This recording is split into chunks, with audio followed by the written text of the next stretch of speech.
Merhabalar, ben Ar-Ge ve Yenilikçi Politikalar Direktörlüğü Brain Park Teknoloji Transfer Ofisi Destekli Projeler Uzmanı Gamze Alpergin. Sizlere TÜBİTAK 2209 öğrenci projeleri bilgilendirme eğitiminin birinci bölümünü anlatacağım.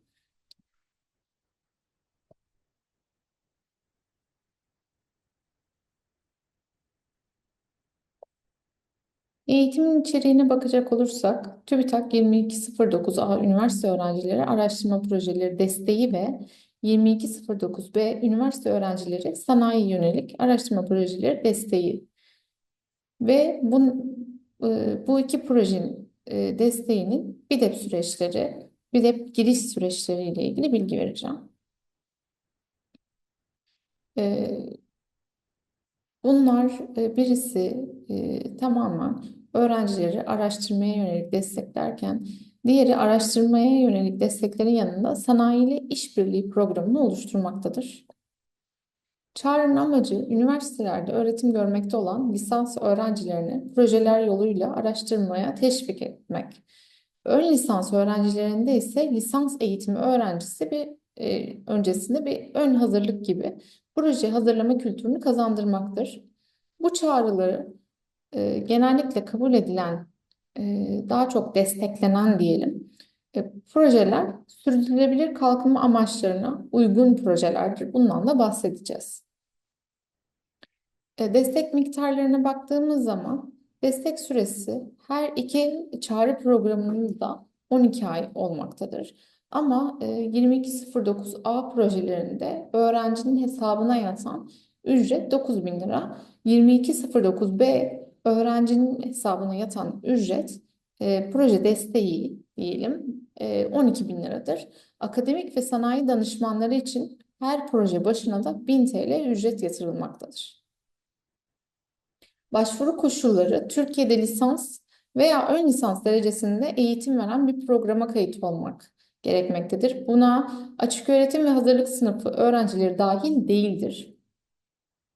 Projenin akademik danışman rehberliğinde yapılıyor olması gerekmektedir. Bir projede en fazla bir akademik danışman yer alabilir. Araştırma görevlileri ve öğretim görevlileri de akademik danışman olabilmektedir. Bu çok önemli bir husustur. Aynı dönemde birden fazla başvuruda veya önceki dönemlerde desteği devam eden 2209A projesinde veya B projesinde yer alınmıyor olunması gerekmektedir. Halihazırda bir proje olmaması gerekiyor yani. Daha önce aynı proje desteğini yani aynı başlıkta, aynı proje içeriğinde projenin destek almamış olması gerekiyor. Öğrenciler programa bireysel veya takım halinde başvuru yapabiliyorlar.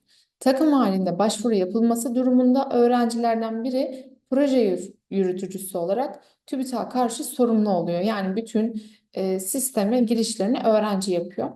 Bu projede bir projede proje dış yürütücüsü dışında en fazla 3 proje ortağı yer alabilir. Yani ortak olarak öğrenciler proje yapabiliyorlar. Aynı dönem içinde bir akademik danışman en fazla 5 projede görev alabilirler. Bu 2209A ve B'de toplam 5 projede ayrı ayrı değil. Toplam 5 projede yer alabiliyorlar, görev alabiliyorlar, danışman olabiliyorlar. Yabancı öğrenciler TÜBİTAK projeleri yazabiliyorlar ama Türkçe yazmak koşuluyla 2209A veya B projelerinde yürütücü olarak yer alabiliyorlar. Başvuru yönteminden önce başvuru esnasında akademik danışmanın e, çevrim içi sistemler üzerinden bilgileri görülmektedir. Öncelikle YÖKSİS'te daha sonra da ARBIS sistemi, araştırmacı bilgi sistemi, TÜBİTAK'ın kimliği, TÜBİTAK'ta yer alan kimliklerimiz. Bunu tamamen güncel olması, güncellenmesi gerekmektedir. Bunlar hem YÖKSİS'teki bütün bilgiler güncel, ARBIS'teki de öğrencinin de bütün ARBIS bilgilerinin güncel olması gerekiyor. Daha sonrasında TYBS sistemine, TÜBİTAK Bilgi Yönetim Sistemine giriş yapacağız. Öğrenci, yürütücü olan öğrenci giriş yapacak. TC kimlik numarası ve parolası ile beraber giriş yapılabilir. E-Devlet üzerinden giriş yapılabilir. Giriş yaptıktan sonra Belirlenen formatta Türkçe dilinde hazırlanmış araştırma önerisinin sisteme yüklenmesi zorunludur. Bundan da bahsedeceğiz. Sistemde yer alan bir form bulunmaktadır. O form doldurulmuş olacak. E, En önemli iki husus bunlar. Öğrenci, proje yürütücüsü ya da proje ortağı özel gereksinimli bir bireyse, öyle bir birey olmasa durumunda engelli sağlık raporunun da başvuru esnasında sisteme yüklemesi, TÜBİTAK'ın beyan edilmesi gerekmektedir. Girdiğimiz zaman tamamen sisteme bizi karşılayan ekran budur. Başvurularım, açık çağrılar, onay işlemleri ve desteklerim karşımıza çıkıyor. Arbis kaydımızı zaten güncelledik. Açık çağrılara geliyoruz. Açık çağrılarda bizi karşılayan 2209A ve B de süreci başlat butonuna basmamız gerekiyor. Süreci başlat dediğimiz zaman başvurunun ilk aşaması olan sisteme giriş yapmış olacağız. Sonrasında KVKK bilgilendirme metni bulunmaktadır. Buna onayladıktan sonra başvuru kısmına tıklıyoruz. Sonra bizi bir ekran karşılıyor. Bu ekranda kişisel bilgiler, bütçe, araştırma önerisi, projesi bilgileri, araştırma projesi, öğrenci bilgileri gibi 2209 A ve B de aynı şeyler istiyor. İkisinde de buradaki bütün ekranın yemyeşil olması gerekiyor ki başvurumuzun tamamlandığını anlayabilelim. Hepsini, bütün kimlik bilgilerimizi, e, hocalarımızın bilgilerini yazarken TC'sini yazdığımız anda ya da Arbis'ten güncelle butonu olan her yere bastığımızda hepsinde sistem güncellenecektir. Çünkü Arbis'imiz güncel. Kişisel bilgilere bakıyoruz tekrar. Arbis'ten güncelle dedik. İletişim bilgilerini de yazmıştık zaten Arbis sistemine. Bunu da Arbis'ten güncelle dediğimiz zaman direkt sistem otomatik olarak atamaktadır buraya. Bir sıkıntı ya da sorun olduğu zaman bazen sistemsel bir hata olabiliyor. O zaman da hemen TÜBİTAK'taki 2209 BİDEP mailine mail atıp süreci anlatıp bu sistemimizi düzeltebiliriz. Bütün hepsini kişisel bilgilerimizi girdikten sonra otomatik olarak zaten işlendi. E, Güncel bir resim istendi öğrenciden, yürütücümüzden. Yürütücü güncel resmini de sisteme yükledi. Onayla dediğimiz zaman Arbis'ten çekilen yukarıdaki kimlik ve iletişim bilgileri tam ve doğru olduğunu onaylıyorum. Kutucuğuna basmamız gerekiyor. Çok önemli. Bütün bilgilerimizin doğru ve eksiksiz olması gerekiyor. Çünkü başvurumuz kabul edildiği zaman bize mail olarak geliyor. BİDEP sisteminde. Bütçe kısmına baktığımız zaman bütçemiz proje başvuru formunda hem de sistemde aynı bütçeyi girmekte yükümlüyüz. Yoksa desteğimiz belirli bir oranda verilmez ya da destek verilmez. Yani 9 bin liradan 5 bin lira bütçe istiyorsak hem sistemde başvuru formunda 9 bin lira yazıp buraya da 5 bin lira yazarsak 5 bin lira hesabımıza yatan olacaktır. İkisinin de aynı ve eksiksiz olması gerekiyor. Destek istenmemesi durumunda mutlaka belirtilmelidir. Ama ben her zaman başvuru formunda veya başvuru sisteminde şunu öneriyorum. Elbette ki her projede biz sarf malzeme kullanıyoruz. Ve bu bizim kurumumuza olan bütçe desteğini gösteriyor.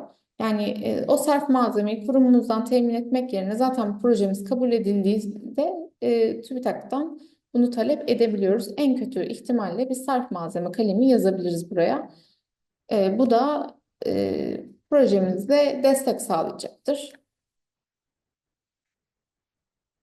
Peki bu 2209A projesinde araştırma farkı ne? Sistem girişlerinin dersek araştırma projesi bilgilerinde. Üniversite bilgileri gene burada isteniyor. Güncellenmediği durumunda da güncellenmemesi durumunda üniversite bilgilerimizin buraya transkript yükleyebiliyoruz. Üniversitemizden aldığımız transkripti direkt buradaki sisteme yükleyebiliyoruz. Başvuru araştırma projesi bilgilerinde farklı olarak diyelim. 2209A'da istenenler proje başlığı, özeti, konunun önemi, araştırma önerisinin özgün değeri ve araştırma sorusu hipotezi isteniyor. amaç, hedefler ve yöntem isteniyor bu araştırma projesi bilgilerinde. 29 2209B'de de proje başlığı, özeti, amacı, yenilikçi yönü ve teknolojik değeri ile yöntem isteniyor. İkisinde bir tek bu araştırma bir formdaki farklılıklar, bir de proje bilgilerindeki farklılıklar olmuş oluyor. Sanayi ortağına giriyoruz zaten B'de. Sürdürülebilir kalkınma amaçlarından bahsetmiştik. Eğer sürdürülebilir kalkınma amaçlarına uygun bir proje yazıyorsak, bunlardan herhangi birini kapsıyorsa işaretlememiz gerekiyor ya da hayır dememiz gerekiyor. Peki, genel olarak neleri kapsıyor? İklim değişikliği, büyüme, enerji, tüketim gibi, toplumsal cinsiyet eşitliği, erişilebilir temiz enerji gibi başlıklarda bunu kapsıyor. Sürdürülebilir kalkınma amaçlarını, bu çağrılara öncelik veriliyor. Öncelikli, yani bu başvurulara, proje başvurularında eğer sürdürülebilir kalkınma amaçları yer alıyorsa bu projelere öncelik verilmektedir. Buna da dikkat etmeliyiz. Yani mutlaka eğer yer alıyorsa işaretlemeliyiz ki projemiz öne çıksın, destek alabilsin. Sonrasında bir projede en fazla yürütücü dışında en fazla 3 proje ortaya yer alabilir demiştik zaten. Burada e, bunları gireceğiz. Yani eğer bizim proje ortağımız varsa bu sisteme girebiliriz. Ortaklarımızı veya engelli, tam teşekküllü hastaneden alınmış engelli sağlık kurumu raporunu da yine sistem üzerine burada dosya seçerek girebiliyoruz. Ek bilgiler. Eğer ki girişimsel veya girişimsel olmayan etik kurulla alakalı projemizin gereksinimi varsa etik kurul alıyoruz ya da hayvan deneylerinden etik kurul almamız gerekiyorsa etik kurul onay belgesini de aldıktan sonra dosya işlemlerinden buraya yüklüyoruz. Proje önerisi formu zorunlu. Etik kurul onay belgesi projemiz kabul aldıktan sonra da gerekli durumlarda yükleyebiliyoruz. Hak kazanması halinde, yani projemiz hak kazandı, etik kurula yine yüklememiz gerekiyor. Yani bir hayvan deneyi yapacağız diyelim. Onu açılacak sisteme yine yükleyebiliyoruz. Öncesine de yükleyebiliyoruz. Proje önerisi, taslak dosyayı indiriyoruz. İndirdikten sonra doldurduğumuz dosyayı eksiksiz ve doğru bir şekilde doldurduğumuz proje önerisi taslak dosyasını da dosya işlemlerinden yüklüyoruz. Kesinlikle dosya proje önerisi formumuzda bu şekilde görünen, belirli format ve kuralları olan bir Word halinde inmektedir. Banka hesap bilgilerimizi giriyoruz. IBAN'larımızı yazıyoruz. Öğrenci IBAN'ını yazmak zorundadır. Çünkü tüm bütçe, yani de o 9 bin lira 2209A için, 2209B için olan 12 bin liralık bütçenin tamamı öğrencinin hesabına yatacaktır. Ve kesinlikle proje kabul edilmeden projeye başlanmamalı ve satın alım yapılmamalıdır. Kesinlikle ve kesinlikle. En önemli olaylardan bir tanesi de bu. Banka hesap bilgilerini giriyoruz. Taahhütnameyi, projeyi, sonuç raporlarının teslim edileceği gibi bilgilerin yer aldığı, eğer mesela bütçe 9 bin lira istedik ama 7 bin lira kullandık, 2 bin lira arttı. Bunları zaten biz beyan ediyoruz TÜBİTAK'da. 7 bin lirasını kullandığımıza dair sonuçlandırma aşamasında beyan edileceği için o 2.000 liranın da TÜBİTAK hesabına iade edilecek diye bir taahhütname var. Onu imzalıyoruz, onaylıyoruz. Sonrasında danışman bilgilerimizi giriyoruz. Yani bizim projemizdeki danışman hocamızın yer aldığı kısımda bu. Hocamızın TC kimlik numarasını girdikten sonra zaten kişiyi getire bastığınızda hocamızın arbisinin güncel olduğundan dolayı bütün görevi, ünvanı, akademik ünvanı, danışman okulu hepsi buraya tek tek gelecektir. Sonrasında bastığınız zaman onaya gönder ya danışman bilgilerinin doğru olduğunu onaylıyorum dediğiniz an hocamızın mail adresine böyle bir proje gelmiştir diye bilgi gidecektir.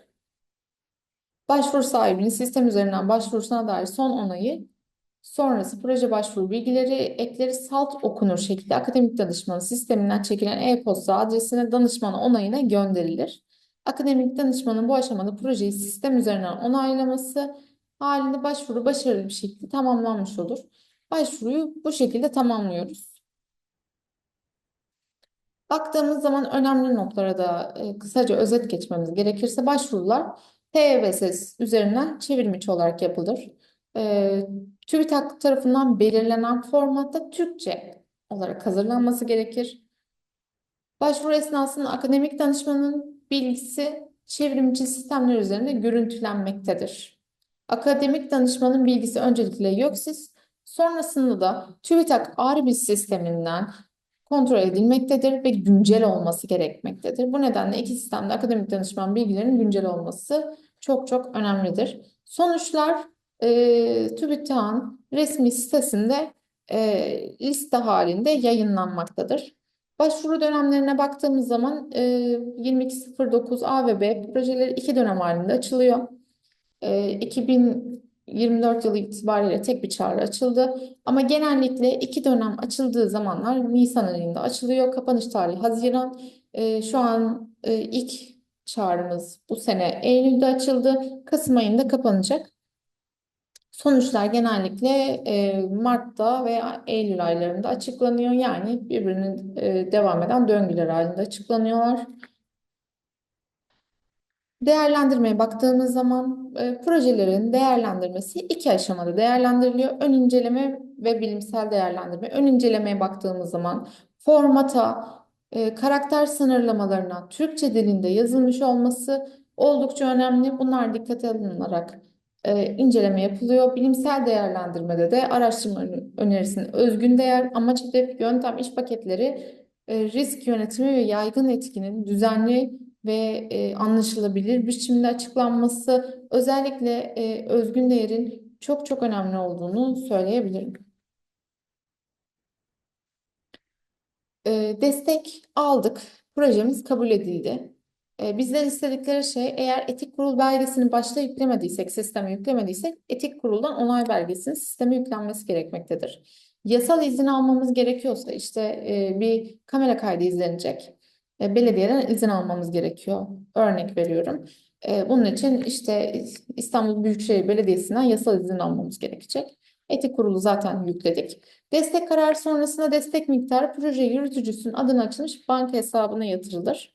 Banka hesabına öğrencinin direkt proje yürütücüsü öğrencinin hesabına direkt olarak yatırılıyor. Projemiz bitti. Sonuçlandırırken de proje kapsamında yapılan harcamalar fatura ile belgelendirilmeli.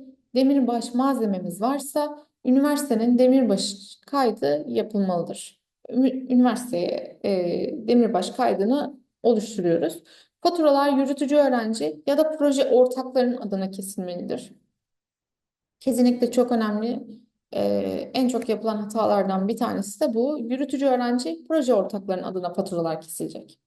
Üzerinde isim bulunmayan fiş, akaryakıt fişleri hariç geçersiz harcama sayılır ve iadesi talep edilir. Kesinlikle bu da sonuçlandırma kısmında oldukça önemlidir. Yeme içme konaklama gibi harcamalara ait faturalar destek kapsamında olmadığından geçersiz sayılır. Bilgilendirilmeyen, belgelendirilmeyen ya da kullanılmayan destek tutarı program web sitesinde belirten TÜBİTAK hesabına yatırılmalıdır. Destek bitiş tarihi destek karar tarihini takip eden 12. ayın sonudur. O sistem o tarihe kadar sonuç raporunu yüklemeniz gerekmektedir. Destek sahipleri destek karar tarihini takip eden en geç 12 ay içerisinde harcama belgeleri varsa demirbaş kayıt fişi ve iade dekontu eklenen sonuç raporlarını e-bilir sistemine yüklemelidir. Beni dinlediğiniz için teşekkür ederim. Bana gamze.alpergin@üsküdar.edu.tr adresinden ya da mail adresinden ya da 2735 dahilimden ulaşabilirsiniz. Sorularınız olursa her türlü desteğe ve yardım etmeye hazırım. İyi günler dilerim. Saygıdeğer hocalarım, değerli öğrenciler. Ben Ar-Ge'ye Brain Park Teknoloji Transfer Ofisi Destekli Projeler Uzmanı Bayram Güneş. Eğitimimizin ikinci bölümünde sizlerle TÜBİTAK 2209A ve 2209B öğrenci araştırma projelerine yönelik proje yazma eğitimi hakkında sizlere kısaca bilgiler vermeye çalışacağım. Bu kapsamda proje öneri formu üzerinden sizlere dikkat etmeniz gereken bazı ipuçları, bazı kriterleri sizlerle paylaşmış olacağım. Hemen ekran kaydımı başlatıyorum. TÜBİTAK'ın hazır bir şablonu bulunmakta arkadaşlar. Bu şablonu kullanmak durumundayız ve sisteme bunu yüklemek durumundayız. Birinci bölümde uzman arkadaşımız Gamze Hanım sisteme girişler hakkında ve başvuru koşulları hakkında sizlerle bilgi paylaşmış olacak. Ben de bu bölümde proje formu üzerinden sizlere bilgi paylaşımında bulunacağım. Bu forma TÜBİTAK'ın ilgili web sayfasından, ilgili kısımdan ulaşabilirsiniz. TÜBİTAK 2209A yazdığınızda veya B yazdığınızda bu forma ulaşmanız çok kolay olacaktır. Ben hızlı bir şekilde sunumuma başlamış olayım. Burada ilk başta sizlere bir genel bilgi tablosu olacak arkadaşlar. Burada başvuru sahibinin adı ve soyadı, araştırma önerisinin başlığı. Burada bu proje başlığında kısaltma kullanmamalıyız arkadaşlar. Ve mümkün mertebe 8 veya 10 kelime ile en fazla 11 kelime ile başlığımızı toparlamamız gerekiyor. Bu kısımları lütfen boş bırakmayalım, atlamayalım. Yine danışmanımızın adı ve soyadı, araştırmanın yürütüleceği kurum, kuruluş bunları dikkate almamız gerekiyor arkadaşlar. Burada ilk başta bize bir özet bilgi bizden istenmekte. Tabii biz bu kısmı en son yazılmasını istiyoruz. Aşağıdaki başlıkların aslında her bireri için birer paragraf şeklinde yazdığımızda bu kısmı tamamlamış olacağız. Burada tabii en az 25, en fazla 450 kelime yazılmalıdır gibi bir uyarı var. Ve bu her bir başlık altında size sunuluyor arkadaşlar. Bu kelimeleri Word'de aşağıda şu kısımda sözcük kısmında hesaplayarak kontrol etmenizde fayda var. Bu kısımda en çok neye dikkat edeceğiz? Aşağıdaki başlıklar nelerse onlara mutlaka değinmemiz lazım. Onlar da bakın e, özgün değeri, yöntemi, yönetimi ve yaygın etkisi hakkında kısa kısa bilgiler vermemiz gerekiyor. Yine bu kısımda referans belirtmememiz gerekiyor. Kendi cümlelerimizi kullanmamız gerekiyor. Daha genelden özele doğru çalışmamızı indirgeyerek yazmalıyız burada.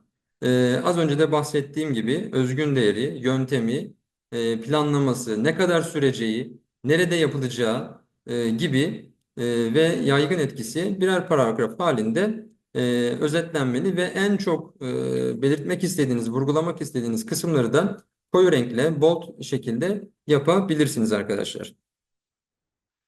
Burada anahtar kelimeler var. Yine bir uyarıyla karşılaşıyoruz. En az 3, en fazla 5 kelime yazılmalı ve kelimeler arasında virgül konulmalıdır. Bu tabloların her birinin altında bakın burada olduğu gibi bazı açıklamalar var arkadaşlar. Aslında bu açıklamaları dikkate aldığınızda projenizin nasıl ifade edilmesi gerektiğini görmüş olacaksınız. Burada anahtar kelime yazarken şuna dikkat etmemiz gerekiyor. Bizim yazdığımız kelimelere göre hakem belirlenebiliyor arkadaşlar. Yani biz örneğin sağlık alanında veya bir ilaç konusunda yazıyorsak eğer buraya onlarla alakalı kelimeler yazmalıyız ki doğru hakeme, doğru değerlendiriciye projemiz gitsin ve onlar tarafından değerlendirilsin. Bu kısımda mutlaka danışman hocamızdan destek almamız gerekiyor arkadaşlar. Projenin özgün değer kısmı, birinci kısım. Burada bakın sarı renkle işaretlediğimiz kısım çok önemli arkadaşlar. Burada özgün değer ile kastedilen nedir? Neyi anlatmamızı istiyor? Aslında burada yazılmış durumda. Özellikle projemizin farklılığı nedir? Yeniliği nedir? Tabii biz projelerimizi yazmaya başlamadan önce aslında bir literatür taraması yapıyoruz arkadaşlar. Literatür taraması nedir? Bizim çalışacağımız, sunacağımız projeyle ilgili bu zamana kadar yapılan çalışmalar nelerdir? Hangi çalışmalar yapılmış, ne aşamaya gelinmiş, bunları incelememiz gerekiyor. Çünkü aynısını yaptığımız zaman bu destek almayacaktır arkadaşlar. Mesela bir çalışmanın Almanya'da yapılması, Türkiye'de yapılmamış olması özgünlüğü ifade etmez, yeniliği ifade etmez.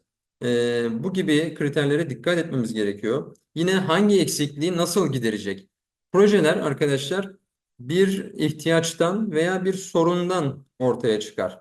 Bizler aslında okuduğumuz bölümlerde merak ettiğimiz alanlarda toplumun, sektörün ihtiyaçlarını belirleyebilirsek ve o eksikliklere göre, o sorunlara, ihtiyaçlara göre projelerimizi kurgularsak aslında özgün değer kendiliğinden ortaya çıkmış olacak arkadaşlar.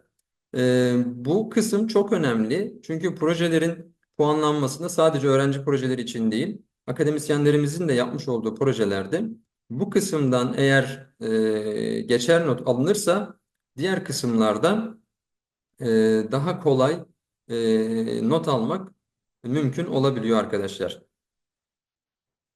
Burada da yine en az 350 en az 350 arkadaşlar. Buna dikkat etmemiz gerekiyor. Burada aslında şöyle bir strateji izleyebiliriz. Mevcut çalışmalar nedir ve bu çalışmaların gideremediği eksiklikler nedir? Bir tablo halinde düşünürsek hemen üçüncü sütunda da bizim farklılığımız, bu ihtiyaçları nasıl gidereceğimizi yazdığımızda aslında özgün değer kısmı çözülmüş olur. Burada tabii mevcut çalışmaları öncelikle anlatmamız gerekiyor. Literatüre atıf yaparak sonra da kendi projemizin özgünlüğünü, farklılığını, yeniliğini anlatmamız gerekiyor arkadaşlar.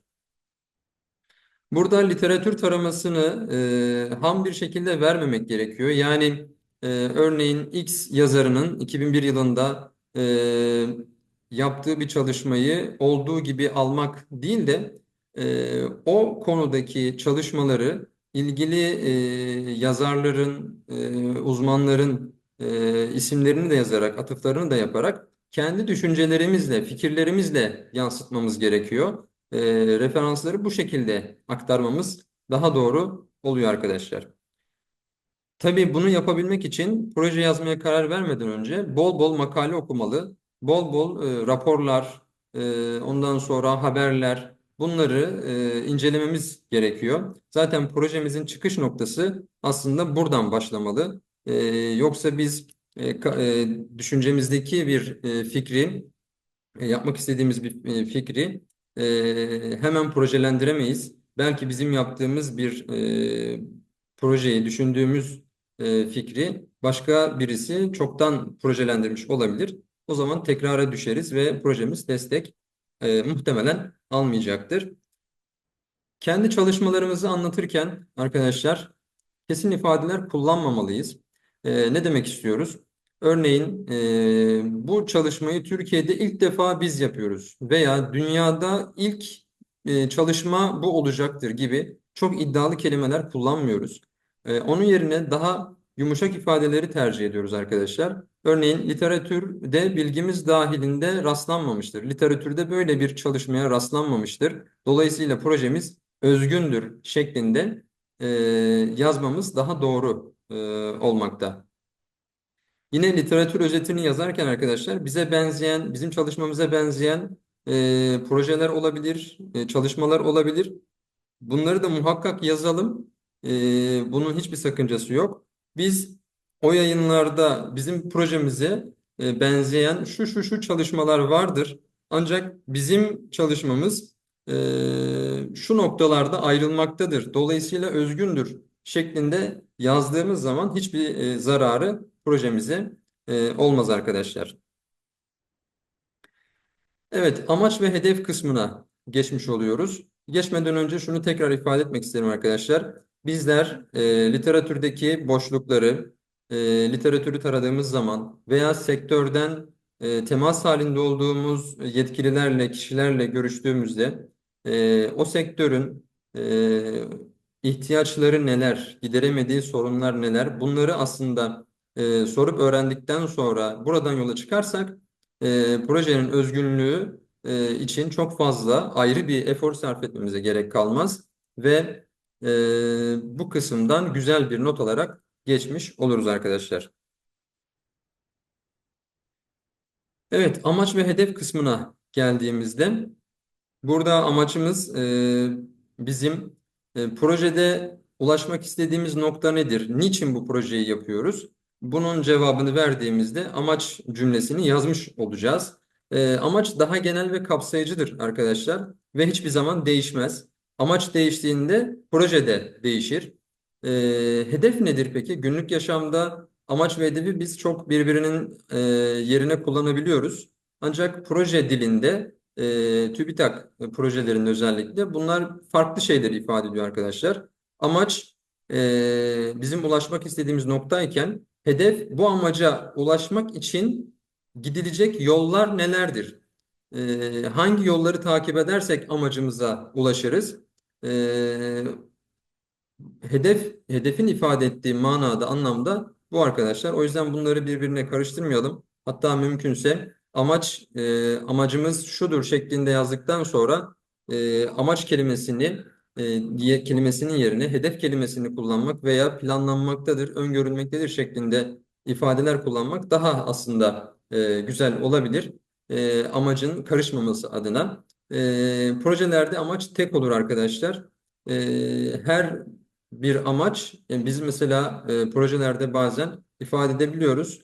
E, Aslında ulaşmak istediğimiz son nokta bizim asıl amacımızdır. Diğer bütün o amaca hizmet eden unsurlar da aslında hedeftir. Proje dilinde, en azından TÜBİTAK nezdinde bu şekilde anlaşılmakta. Burada bir örnek verecek olursak arkadaşlar, örneğin menekşe bitkisinde çiçeklenmeyi sağlayacak en uygun metan oranının belirlenmesi. Amacımız böyle bir uygun metan oranını belirlemek olarak olmuş olsun arkadaşlar. Peki hedefleri nasıl ifade edeceğiz? E, Hedefler ne olacak? Burada şu soruyu sormamız gerekiyor. Biz ne yaparsak, hangi aşamaları yaparsak menekşe bitkisinde çiçeklenmeyi sağlayacak en uygun metan oranını belirleyebiliriz. Bu sorunun birkaç cevabı olacaktır. 3, 4, 5, belki yerine göre 10 cevabı olabilecektir. Biz bunlardan hangilerini yapmak istiyorsak onları yazdığımızda aslında hedefleri de yazmış oluruz arkadaşlar. Burada örnek olması için bu hedefler belirlenmiş. Örneğin en az 30 bitkiden oluşan 3 farklı menekşe bitki grubunun toplanması. Ben bunu yaptığımda bu metan oranının belirlenmesi için bir adım atmış olacağım. Sonra 90 menekşe bitkisine sabit güneş ışığı ve sulama miktarı altında 30 gün boyunca değişik oranlarda metan gazına maruz bırakacağım. Metan oranını belirlemek için bir metan gazı maruziyeti söz konusu. Bu şekilde kurgulanmış. Üçüncü bir hedefte uygulama sonucunda çiçek açmış ve açmamış bitkilerin oransal verilerini analiz edeceğim ki uygun oranı belirlemiş olayım. Bu şekilde bir proje kurgusunda amaç ve hedef bu şekilde ifade edilebilir arkadaşlar. Bakınız burada hedefleri açık, ölçülebilir ve gerçekçi ve araştırma sürecinde ulaşılabilir nitelikte olacak şekilde yazılır ifadesi var. Burada arkadaşlar ölçülebilir dediğimiz şunu ifade ediyor. Biz bir şeyi nasıl ölçeriz? Ya metreyle boyunu ölçebiliriz, işte ağırlığını ölçebiliriz, işte basıncını ölçebiliriz, değerlerini ölçebiliriz. Bazı laboratuvar ortamında işte testlere, deneylere tabi tutarız, onların sonuçları olur. Biraz daha sayısal, matematiksel ifadelerle aslında ifade ettiğimizde, bakın burada 30 bitkiden oluşan 3 farklı menekşe bitki grubunu toplamak. Bu bir hedef. Hem de ölçülebilir. Nasıl ölçüyoruz? 30 tane bitkiden 3 tanesini ben inceleyeceğim. Diğerleri de aynı şekilde. Tabii bunları yaptıktan sonra arkadaşlar aşağıda gelecek iş paketleri var. Aslında projeye yazmaya başlamadan önce biz buna stratejik plan diyoruz. Bu stratejik planı yaptığınızda projenin iskeletini ortaya çıkartmış oluyorsunuz arkadaşlar. Ana başlıklarını ortaya çıkartmış oluyorsunuz. Burada her bir hedef için şu soruyu sormamız gerekiyor arkadaşlar. Ben ne yaparsam 90 menekşe bitkisine sabit güneş ışığı ve sulama miktarı altında 30 gün boyunca değişik oranlarda metan gazına maruz bırakılması. Böyle bir hedef. Ne yaparsam bu hedefi gerçekleştiririm.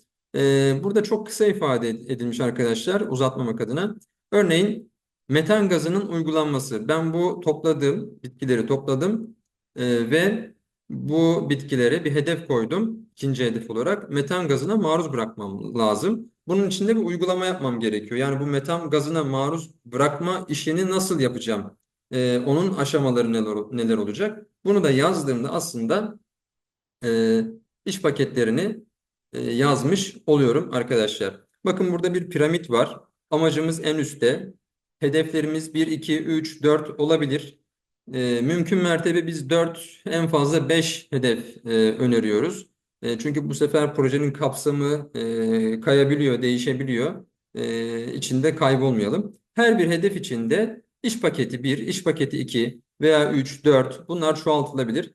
Yani aşağıdan yukarı bakacak olursak ben ne yaparsam birinci hedefime ulaşırım. Bu iş paketinin ifadesi. Ben ne yaparsam amacıma ulaşırım. Bu da hedef birin ifadesi arkadaşlar. Bu soruları sorduğumuzda ve cevaplandırdığımızda karşımıza çıkan cümleler, ifadeler bizim amaç, hedef ve iş paketlerimizi ortaya koyuyor arkadaşlar.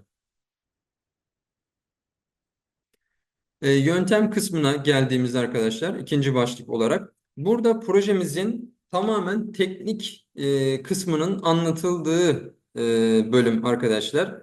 Biz burada metan gazını nasıl ayarlayacağız? Örnek veriyorum. Ondan sonra hangi laboratuvar ortamında çalışacağız? Hangi testleri uygulayacağız? Bu testleri hangi sürede uygulayacağız? İşte 2 haftada bir metan gazına maruz bırakacağız. Şu kadar süreyle maruz bırakacağız gibi gibi böyle teknik detayların verildiği kısım aslında yöntem. Burada şekiller kullanabiliriz arkadaşlar. Bakın bir arkadaşımızın projesinden böyle şekiller, diyagramlar kullanabiliriz. Bir kişi, projemizi okuyan bir kişi bizim ne yapacağımızı aslında aşama aşama görebilmeli, anlayabilmeli. Burada kullandığımız metodun, yöntemin gerekçesini anlatmamız gerekiyor. Örnek veriyorum biz 3 saat süreyle metan gazına maruz bırakacağız veya bunlar tabii ki de çeşitlendirilebilir. Neden 3 saat olduğunu literatürden atıf yaparak çünkü işte şu çalışmada böyle yapılmıştır. Biz de bu yöntemi kullanıyoruz şeklinde ifade edebiliriz. Yine projemizin prototipleri, çizimleri, tasarımları varsa bazı arkadaşlar bazı dijital teknoloji kullanarak güzel grafikler, tasarımlar yapabiliyorlar. Mutlaka onları koyalım. Yüksek puan almamıza faydası var arkadaşlar.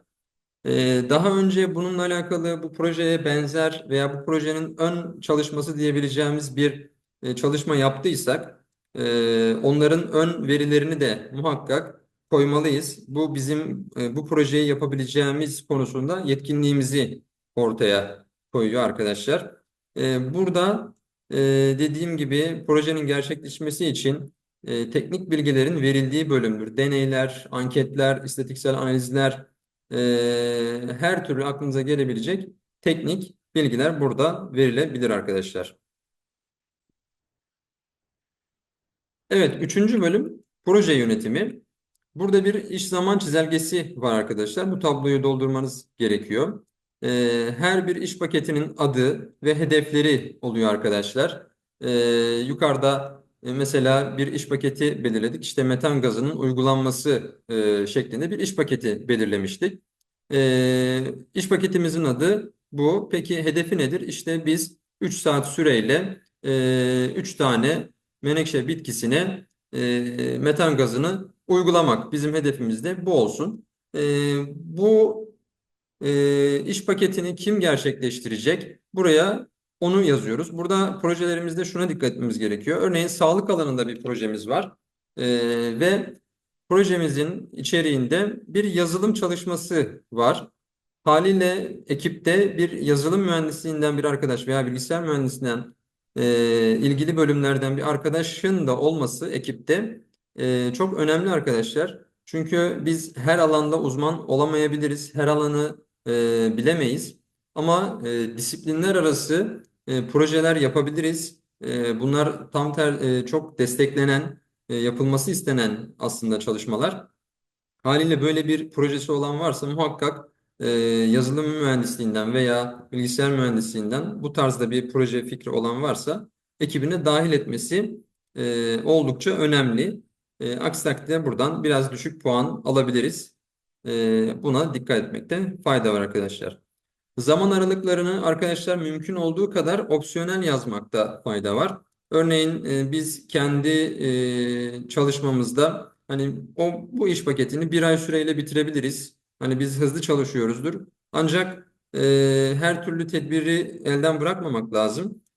Bir ay da bitirebiliriz belki ama bunu 2 ay yazabiliriz. Projeli süremiz 12 ay.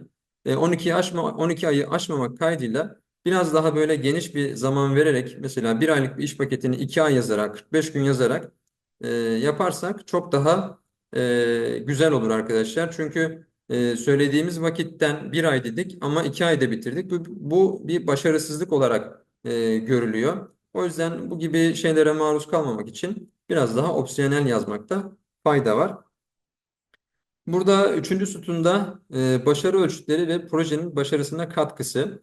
Mesela biz diyelim ki e, bir yerde bir anket yapmayı planlıyoruz. Diyelim ki iş paketimiz işte anket sağ çalışması olsun ismi ve hedefi de 3 ilde veya 3 ilçede anket çalışması yapmak olsun. Burada başarı ölçütümüz şu. Biz 3 ilçede anket çalışması yapacağız. Hedefimiz bu ama kaç kişiye, örneğin kaç kişiye biz bu anketi uygularsak bizim için başarılı olacaktır. Bizim için bir başarı göstergesi olacaktır. Bunu yazdığımızda başarı ölçütünde aslında yazmış oluyoruz.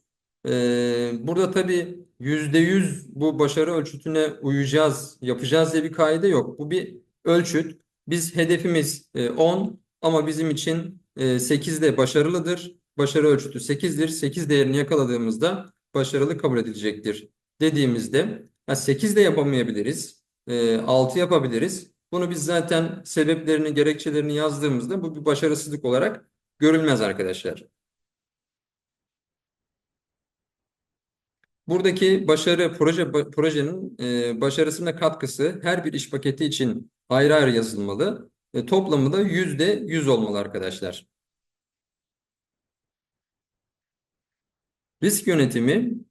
Her projenin muhakkak bir riski vardır arkadaşlar. Risk olmayan bir proje çok iddialıdır ve neredeyse mümkün değildir. Biz burada öngörülemeyen iş paketlerine yazmamamız gerekiyor. Her bir iş paketi için yapmamız gerekiyor riskleri. Örneğin üçüncü iş paketinde bir risk öngörüyorsak buraya 3 yazıp IP no dediği iş paketi numarası. Buraya 3 yazıp o riski yazmamız lazım ve o riski önleme yöntemimizi B planımızı da buraya yazdığımızda risk planımızı oluşturmuş oluyoruz. Tabii bütün iş paketlerine de risk yazmak çok da iyi değil. Biz bunları proje öncesinde düşünmemiz gerekiyor, bazılarını azaltmamız gerekiyor. Projeyi ona göre kurgulamamız gerekiyor. Burada e, bizim elimizde olmayan, öngöremediğimiz şeyler olabilir mi? Neler olabilir? Onları aslında yazmamız gerekiyor. E, Ve B planlarını muhakkak yazmamız gerekiyor arkadaşlar. Yoksa bu kısımda eksik kalırız. Dediğim gibi hiçbir projenin riski olmama ihtimali yok arkadaşlar. Araştırma olanakları. Burada bizim üniversitemiz bünyesinde kütüphane, veri tabanı, laboratuvar, gibi veya ofis imkanları gibi altyapı, laboratuvar, araç, teçhizat, makine gibi e, ekipmanlar yazılması gerekiyor ve bunları biz projede ne için kullanacağız? Örneğin bir PCR kiti olsun üniversitemizde. Bunu biz projede kullanacağız. Buraya ismini yazdıktan sonra niçin kullanacağız? İşte bir test için, şu testi yapmak için kullanacağız şeklinde yazdığımızda bu tabloyu da doldurmuş oluyoruz. Her projenin arkadaşlar bittikten sonra veya bitmesine yakın o projenin yaygın etkisi olur muhakkak. Ve yaygın etki ne demektir? Bizim projemizin tüm paydaşlara, projemizle ilgili sektör temsilcileri olabilir, STK'lar olabilir, akademisyenler, öğrenciler, bizim projemizin konusuyla ilgili çalışan herkes bizim projemizin sonuçlarından, etkilerinden, çıktılarından haberdar olması için yapılan çalışmalar. Bunların da tabii bazı türleri var, araçları var. O araçları bize soruyor burada. Örneğin bilimsel veya akademik etki türü. Burada parantez içinde bize ipucu da vermiş arkadaşlar. Makale, bildiri, kitap, kitap bölümü. Örneğin biz bu projemizden bir makale yazabiliriz. Sonuçlarını toparlayıp bir makale haline getirebiliriz. Burada ifade ederken projemizin bu konuda yazdığımız konuda hangi konuda yaptıysak projeyi yayın olma potansiyeli vardır. Ve işte falan derginin bilimsel bir dergide sunulması planlanmaktadır şeklinde ifade edebiliriz. Şöyle ifadelerden de mümkün mertebe kaçınmalıyız. 5 yayın çıkacaktır gibi veya şu dergilerde yayınlanacaktır gibi kesin taahhüt içeren ifadeler kullanılmamalı arkadaşlar. E, Yapamadığımız zaman bunun gerekçesi bizim için bir başarısızlık olarak karşımıza çıkar. İkinci etki ekonomik, ticari, sosyal. Tabii her projenin ekonomik etkisi, ticari etkisi olmayabilir ama sosyal etkisi muhakkak vardır. Özellikle sosyal bilimlerde proje yapan arkadaşlar için. Bu mesela siz bir molekül çalışıyorsunuzdur. Bunun sonucunda bir ilaç çıkma ihtimali vardır veya bu ilaç olma yönünde bir potansiyeli vardır. Onları buraya yazabiliriz arkadaşlar.